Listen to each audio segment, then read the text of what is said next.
ሌላው የኃይለ መለኮት ልጅ አጼ ምኒልክ ነው። ከዛ በፊት ይህንን ካርታ ነው። ይህ ካርታ ፖል ሄንዝ ሌየርስ ኦፍ ታይም ሂስትሪ ኦፍ ኢትዮጵያ ከሚለው የመጀመሪያ ገጾች ያለ ካርታ ነው።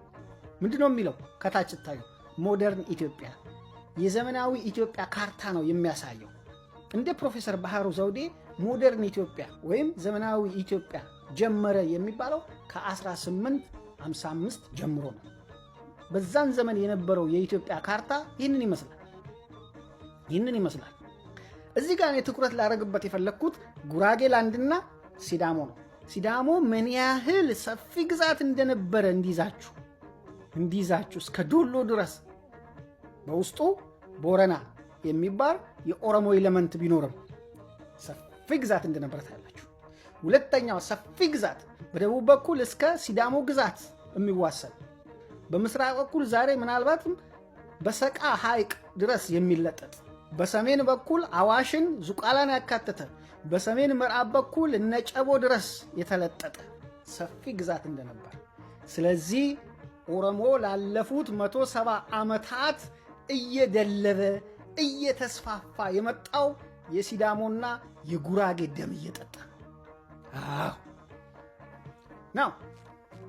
ልብነ ድንግልን በኦሮሞ መስፋፋት ከወቀስ ነው ቀደም ብሎ ባለመጠንቀቅና አዋጪ የጦርነት ስትራቴጂ ባለመንደፍ ነው እንጂ ኦሮሞን በመውደድ ወይም ኦሮሞ እንዲስፋፋ በመፍቀድ አይደለም።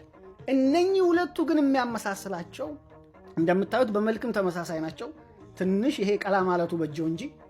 ወደ ሚኒሊክ ስንመጣ እንግዲህ ሚኒሊክ የአጼ ቴዎድሮስን ወህኒ ቤት ሾልኮ የወጣው በ1865 ነው።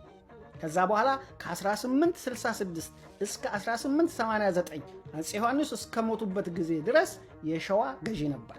ከ1889 እስከ 1913 የኢትዮጵያ ንጉሠ ነገሥት ነበር። በዚህ ጊዜ ሁሉ at the expense of ጉራጌ and ሲዳሞ ፕራይመሪሊ ኦሮሞዎች እንዲስፋፉ ፈቀደ። አንድም ፕሮ ኦሮሞ ወይም አፍቃሪ ኦሮሞ ስለነበረ ነው።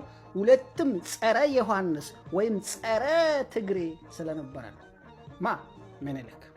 ስለዚህ ለኦሮሞዎቹ መስፋፋትና ነገድ የማጥፋት አስቻይ መደላደል አመቻቸ። ካስበላቸው ነገዶች መካከል አንደኛ ጉራጌ ነው። ሁለተኛ ከጉራጌ ውዝን ጉራጌላንድ ውስጥ ይኖሩ የነበሩ ሜያ የሚባሉ ብሔሮች ነበሩ።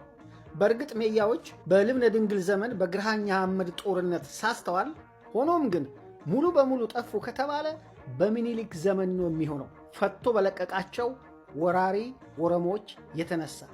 ሌላ ያስበላው ሲዳሞ ነው በብዛት እያልኩ ነው። ሌላው ነገድ አልተነካም እያልኩ አይደለም። በብዛት ያስበላው ሲዳሞን፣ ሜያንና ጉራጌ፣ ከጉራጌም ክስታኔ